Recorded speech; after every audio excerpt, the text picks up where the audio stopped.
शेतकऱ्यांचा कैवारी म्हणून प्रसिद्ध असलेला रविराज साबळे पाटील याच्या पेरू शेतीच्या दाव्यावर ललित वाहाट यांनी केलेल्या एक्सपोज रीलने महाराष्ट्रातील शेती सोशल मीडियावर मोठ्या प्रमाणात चर्चा निर्माण झाली।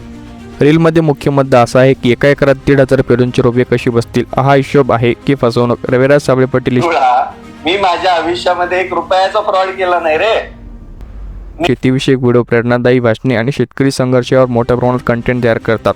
लाखो लोक फॉलोअर आहेत। ते तायवान पिंगुआ म्हणजे जम्बो पेरू लागवडीचा प्रचार करतात। त्यांच्या व्हिडिओत ते एका एकरातून लाखो रुपयाचे उत्पन्न, प्रति झाड 30 ते 40 किलो उत्पादन आणि शेतकऱ्यांच्या कैवारी म्हणून मदत दाखवतात। मात्र काही शेतकऱ्यांनी त्यांच्याकडून रुपये मार्गदर्शनाची फी घेतल्याचा आणि नंतर अपेक्षित उत्पादन न मिळाल्याचा आरोप केला आहे।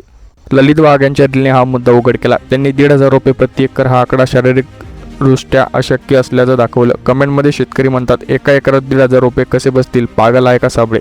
अनेकांना रोप विकत घेतल्यानंतर फोन उचलले जात नाहीत असेही अनुभव सांगितले। पेरू शेतीत रोपांचे अंतर, स्पेसिंग हे उत्पादन आणि झाडांच्या आरोग्यासाठी महत्त्वाचे आहे।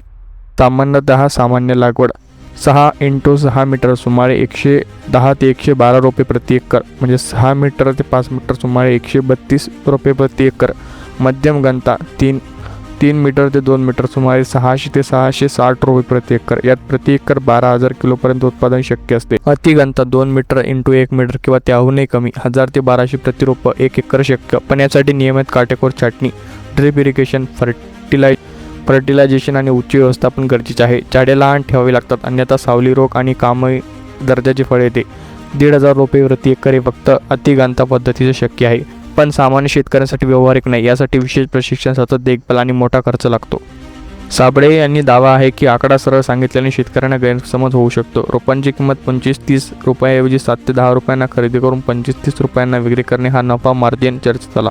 या रीलने आतापर्यंत 20 लाख लाईक आणि 432 कमेंट मिळवल्या। कमेंटमध्ये 2 भागात विभागले गेले आहे। समर्थक एक्सपोज करणारे, सत्य पचत नाही लोकांना, दिवाळीखोरवर विश्वास ठेवतात, फसवणूक झालेल्या शेतकऱ्यांचे कॉल येत आहेत, शेतकऱ्यांना येड्यात काढू नका, फेक सहानुभूती दाखवणारे, 1,500 रुपये बसतील तर गणित दाखवा। साबळे समर्थक साहेब सत्य सांगतात, लोकांना दिखावा आवडतो, शेतकरी संघर्षातून आलेले आहेत, त्याला बदनाम करू नका। काहींनी सरकारच्या योजनांवर, खरेदीवर न होण्यावर, अनुदान स्थगितीवर टीका केली।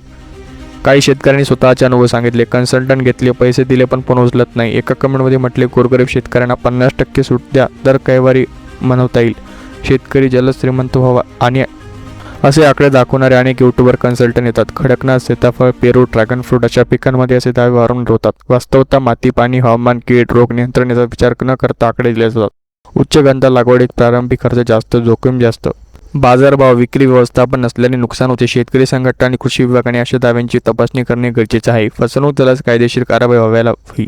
ललित वाघ यांनी हा रील शेतकऱ्यांसाठी जागरूकता निर्माण करणार आहे। कोणतीही शेती पद्धतीपूर्वी स्वतः संशोधन करा। स्थानिक कृषी अधिकारी, यशस्वी शेतकरी यांच्याशी बोलून निर्णय घ्या। 1,500 रुपये प्रति एकर हे शक्य आहे, पण फक्त तज्ज्ञ व्यवस्थापन असल्यास। सामान्य शेतकऱ्यांसाठी 400 ते 600 रुपये प्रति एकर अधिक व्यावहारिक आणि सुरक्षित आहे। शेती ही जोखीम आहे आणि संयमाची आहे। शेतकऱ्यांसाठी कैवारी म्हणणारे प्रत्येकजण खरा नसतो। पुरावे, वास्तविक हिशोब आणि मार्गदर्शकता महत्त्वाची असते।